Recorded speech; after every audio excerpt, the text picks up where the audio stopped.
Welcome to our channel. నమస్కారం. జగన్మోహన్ రెడ్డి 5 సంవత్సరాల తన పరిపాలనా కాలంలో ప్రజలకు వెన్నుపోటు పొడిచిన ధర్మిల ప్రజలు స్పష్టంగా 2024లో తీర్పు ఇచ్చి జగన్మోహన్ రెడ్డిని దారుణంగా ఓడించి ఇంటికి పంపించిన పరిస్థితి మనం చూస్తాం. ప్రజలు తనకు వెన్నుపోటు పొడిచారంటూ ఈరోజు వెన్నుపోటు 2 సంవత్సరాలంటూ పుస్తకం రిలీజ్ చేశాడు జగన్మోహన్ రెడ్డి. అసమర్థుడని చెప్పి దుర్మార్గుడని చెప్పి ప్రజలు తీర్పిస్తే వెన్నుపోటు అనడం ఏంటో, జగన్మోహన్ రెడ్డి పుస్తకం రిలీజ్ చేయడం ఏంటో ప్రజలకు అర్థం కాని పరిస్థితి. అంత దుర్మార్గంగా వ్యవహరించిన జగన్మోహన్ రెడ్డిని ప్రజలు తప్పించిన పరిస్థితి మనం చూసాం. ఆ విషయం తాను ఎక్కడ ప్రస్తావించకుండా వెన్నుపోటుకు 2 సంవత్సరాలంటూ చంద్రబాబు నాయుడు గారి ఫోటో వేసి నారాసుర రక్తచరిత్రలానే ఆయన చేతిలో గొడ్డలి పలుగు పెట్టి ఒక పుస్తకం రిలీజ్ చేశాడు. జగన్మోహన్ రెడ్డి ఆ పుస్తకం రిలీజ్ చేయడం వెనక కారణాలు ఏంటి, జగన్మోహన్ రెడ్డి పొడిచిన వెన్నుపోటులు ఏంటి తెలుసుకునే ప్రయత్నం చేద్దాం. విశ్లేషణకు మనతో పాటు ఉన్నారు ప్రముఖ రాజకీయ సామాజిక విశ్లేషకులు అంకమరావు. వారి నుండి మరిన్ని విశేషాలు తెలుసుకుందాం. నమస్తే సార్. నమస్తే. ఈరోజు జగన్మోహన్ రెడ్డి అటుపక్క మహానాడు అద్భుతంగా జరుగుతూ ఉంది. దాన్ని చూసి తట్టుకోలేక తన పేటీఎం గాళ్ళన్న దృష్టి మరలిద్దామని చెప్పి పుస్తకం రిలీజ్ కార్యక్రమం పెట్టాడు. వాడ ఒక పుస్తకం అది చేశాడు. వెన్నుపోటుకు 2 ఏళ్ళు అంటూ చంద్రబాబు నాయుడు గారి చేతిలో మళ్ళీ పలుగు పెట్టి ఒక పుస్తకం రిలీజ్ చేశాడు. వెన్నుపోటుకు 2 ఏళ్ళు అంటూ జగన్మోహన్ రెడ్డి ప్రజలకు పొడిచిన వెన్నుపోటులు ఏంటి, ప్రజలు తిరస్కరిస్తే ఇవాళ వచ్చి పుస్తకం వేయడం ఏంటి, ఎట్లా విశ్లేషిస్తారు సార్? ఇప్పుడు జగన్మోహన్ రెడ్డి వెన్నుపోటు అనే మాట వాడటమే అతను పరిజ్ఞానం లేదు అనేది అర్థమైపోతా ఉంది. ఎందుకంటే ప్రజలు ఇచ్చిన తీర్పుని వెన్నుపోటుగా అతను చిత్రీకరించాడు అంటే ప్రజల తీర్పుని అవమానం చేస్తున్నాడు, ప్రజలను అవమానం చేస్తున్నాడు. ముందుగా ప్రజలకు ఇది అర్థమైంది కాబట్టి అతను ప్రజాపాలకుడుగా ఉండటానికి అనర్హుడు అని చెప్పిన నిర్ణయానికి వచ్చేసి వాళ్ళ తీర్పు చాలా స్పష్టంగా ఇచ్చారు. అతనికి అవమానకరమైన రీతిలో వాళ్ళు తీర్పు ఇవ్వడం కూడా జరిగింది. సహజంగా ఏ పాలకుడికి ఇంతటి ఘోర అవమానం అయితే జరిగి ఉంటుందని అయితే నేనైతే భావించట్లా. ఎందుకంటే వాళ్ళు అధికారంలో ఉండంగా 151 స్థానాలు వచ్చిన వాళ్ళు 11 స్థానాలకు పడిపోయేంత దౌర్భాగ్య స్థితిలో వాళ్ళ పరిపాలన సాగింది అంటే అంత కిరాతకంగా, ఎంత అమానుషంగా, ఎంత అక్రమంగా వాళ్ళు పరిపాలన చేశారో దీన్ని బట్టి మనం అర్థం చేసుకోవచ్చు. అయినా సరే ఈరోజు మళ్ళీ అతను ఒక పుస్తకాన్ని రచించి విడుదల చేస్తున్నాడు అంటే అతన్ని ఓ రకంగా ఏమనాలో కూడా మనం అర్థం కాని పరిస్థితి. ఈరోజు ఆ పుస్తకం బయటకు వస్తే తప్ప ఏ సమస్యలను స్పృశించాడు, దేని గురించి మాట్లాడనే దాని మీద మనం తర్వాత మాట్లాడచ్చు. ఇప్పుడు ఇక్కడ 2 విషయాలు గమనించండి. ఈరోజు మహానాడు వేదికగా ఒక అద్భుతమైన సంఘటన జరిగింది. మరి ఎంతమంది దాన్ని చూశారో నాకు తెలియదు కానీ ఏంటయ్యా అంటే అది తోట చంద్రయ్య కుమారుడు వేదిక మీద రామారావు గారికి నివాళులు అర్పించిన తర్వాత వెళుతూ సందర్భంగా లోకేష్ బాబు గారు వాళ్ళందరిని పలకరించే సమయంలో ఈ వీరాంజనేయులు అనే కుర్రాడిని పలకరిస్తూ ఉద్యోగం వచ్చింది కదా, ఎలా ఉండావు ఏంటని చెప్పని అడుగుతూ ఆ తర్వాత పెద్ద ఆయన కలిసావా అని చెప్పని ఆ కుర్రాడిని అడగటం, కలవలేదంటే స్వయానా అతను చంద్రబాబు నాయుడు గారి దగ్గరికి తీసుకెళ్లిన విధానం, ఇవన్నీ కూడా ఈరోజు అతనిలోని పరిణితిని, కార్యకర్తల మీద అతనుకున్న ప్రేమని గుర్తించిన విధానాన్ని స్పష్టంగా చెబుతూ ఉన్నాయి. మరి నీ కారు కింద పడి చనిపోయినటువంటి సింగయ్య అనే కుటుంబ సభ్యుల్ని నీ ఇంటికి పిలిపించుకున్న గనుడు నువ్వు.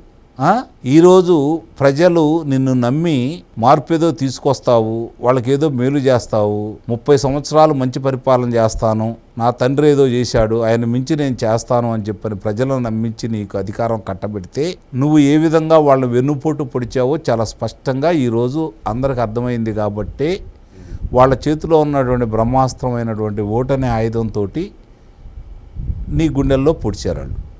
ఈరోజు పార్టీ నీది కాదు, పార్టీ శివకుమార్ది, పార్టీని లాక్కున్నావు. ఓటర్లు కాంగ్రెస్ పార్టీ వాళ్ళు, సింపతి నీ తండ్రిది. ఇవన్నీ కలిస్తే నువ్వు ముఖ్యమంత్రి అయ్యావు. ఇందుట్లో నువ్వు నీ స్వతహాగా నువ్వు చేసి ఈ రాష్ట్రానికి, ఈ ప్రజలకి, కనీసం నీ కార్యకర్తలకి, నీ నాయకులకి నా వల్ల ఈ లబ్ధి చేకూరిందని చెప్పుకోవడానికి నువ్వు తీసుకొచ్చినటువంటి పరిశ్రమలేంటి, రాష్ట్రానికి తీసుకొచ్చిన ఆదాయ వనరులేంటి, సంపద సృష్టించడానికి నువ్వు చేసిన ప్రయత్నాలేంటి, ఈరోజు నువ్వు రాంగల్లోనే ప్రజావేదికను కూల్చడంలో నీ విధ్వంసాన్ని మొదలుపెట్టావు. విద్యుత్ సంస్కరణల దిశగా పీపీల విధానాన్ని రద్దు చేసి కేంద్ర ప్రభుత్వం చెబుతున్నా కూడా వినకుండా రద్దు చేసేసి ఒక్క యూనిట్ విద్యుత్తును కూడా వినియోగించుకోకుండా 9,000 కోట్ల రూపాయల భారాన్ని ప్రజల మీద మోపి మరో 30,000 కోట్ల రూపాయలు అదనంగా ప్రజల దగ్గర నుంచి వదులు చేసిన గనుడివి నువ్వు. ఇది తేరుకోలేని వెన్నుపోటు ప్రజలకి. అలాగే ఏదైతే పోలవరం ఉందో నీ పుణ్యమాని 6 సంవత్సరాల ఆలస్యమైంది. 6 సంవత్సరాల ఆలస్యమైనందుకు అదనంగా ఎన్ని వేల కోట్ల రూపాయలు ఈరోజు ప్రజాధనం వృధా అయిందో లక్షల కోట్లను మనం చూస్తూనే ఉన్నాం. 1,00,000 కోట్ల రూపాయలు రావాల్సిన ఆదాయం ఈరోజు రాలేదు విద్యుత్ రూపేణ. ఇది నీ పుణ్యమే కదా. అమరావతి నిర్మాణాన్ని ఏ విధంగా ఆపావో ఎన్నికల ముందు మీ వాళ్ళ చేత మా నాయకుడు ఇక్కడే ఇల్లు కట్టించుకున్నాడు, చంద్రబాబు నాయుడు గారికి ఇల్లు లేదు, అమరావతి ఏకైక రాజధాని అని చెప్పిన నమ్మబలికి అమరావతి రైతులకి వెన్నుపోటు పొడిచినటువంటి ప్రథమ వెన్నుపోటుదారుడివి నీవే. ఈరోజు ప్రతి కళాశాల దగ్గరికి వెళ్ళావు, ప్రతి విశ్వవిద్యాలయం దగ్గరికి వెళ్ళావు, విద్యార్థులతోటి మాట్లాడావు. మనకి ప్రత్యేక హోదానే సంజీవిని. చంద్రబాబు నాయుడు గారు రాష్ట్రాన్ని తాకట్టు పెట్టేశాడు, నాకు అవకాశం ఇవ్వండి, వాళ్ళ మెడలు వంచి ప్రత్యేక హోదా తీసుకొని వస్తాను, అదే మనకి సంజీవిని అని చెప్పి యువతీ యువకులకి వెన్నుపోటు పొడిచినటువంటి అసలు సిసలైనటువంటి వెన్నుపోటుదారుడివి నీవు. మరి ఇవన్నీ నువ్వు చేసి ఈరోజు మాట్లాడుతున్నావు అంటే నిజంగానే ఈ కూటమి ప్రభుత్వం గనక తప్పులు చేస్తూ ఉంటే, ప్రజాకంటక పాలన చేస్తూ ఉంటే దానికి సంబంధించి నువ్వు ఏ ప్రజల్ని చైతన్యపరుస్తున్నావు? వాళ్ళు చేసిన తప్పుల్ని ఎక్కడ ఎండగడుతున్నావు? ఏమీ చేయట్లేదు నువ్వు. ఏకాడికి చంద్రబాబు నాయుడు గారి మీద, పవన్ కళ్యాణ్ గారి మీద, లోకేష్ బాబు గారి మీద వ్యక్తిగత విమర్శలు, బురద జల్లే కార్యక్రమాలు, నేను గౌతమ్ బుద్ధుడు వారసుణ్ణి, మహాత్మా గాంధీ బాటలో నడుస్తున్నాను, రామకృష్ణ పరమహంసలాగా నేను అహింసావాదిని, ఇవన్నీ ఇప్పుడు వల్లెవేస్తూ ఉన్నాడు. దేనికోసం? మళ్ళీ దాన్ని బయటికి తీసుకొచ్చేసి ఈరోజు వాళ్ళ కుటుంబ చరిత్రని మళ్ళీ రోడ్డుకి ఈడుస్తూనే ఉన్నాడు. ఒక రకంగా మర్చిపోయారు రాజారెడ్డి విషయాన్ని. చాలా మందికి తెలియదు, నేటి తరానికి తెలియదు. మళ్ళీ ఈరోజు ఎవరు ఏంటి అని చెప్పని ప్రతి వాళ్ళు కూడా రాజారెడ్డిని గురించి తెలుసుకునే విధంగా నీ పుణ్యమా అని చెప్పని ఒక రకంగా అది ఈ కూటమి ప్రభుత్వానికి మేలు చేసినా కూడా వాళ్ళ గురించి మళ్ళీ బయటికి తెలిసే విధంగా, అంటే మీ చరిత్ర ఏంటో, మీ కుటుంబ చరిత్ర ఏంటో, నీ చరిత్ర ఏంటో, నీ తాత చరిత్ర ఏంటో, నీ తండ్రి చరిత్ర ఏంటో, వాళ్ళు ఏమేం చేశారో ప్రజలకి అర్థమయ్యే రీతిలో ఇప్పుడు అది బయటకు వచ్చే విధంగా చేస్తున్నది ఘనకార్యం కూడా నువ్వే. కాబట్టి ఎవరినంటావు? నువ్వు చేతులారా నువ్వు చేసుకుంటూ నీ అహంకారపూరితంతో నువ్వు ఈ కార్యక్రమాలు నిర్వహిస్తూ ప్రజలను నిందించడం ఎంతవరకు సబబు? కల్తీ మద్యం తాగించి ఎన్ని వేల ప్రాణాలు తీశాడు.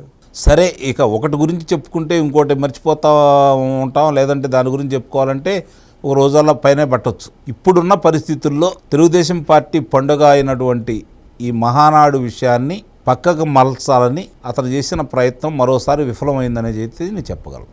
జగన్మోహన్ రెడ్డి ప్రజలకు పొడిచిన వెన్నుపోట్ల గురించి అనేక విషయాలు మనకు తెలియజేసిన అంకమరావుకి ధన్యవాదాలు తెలియజేస్తూ నమస్కారం.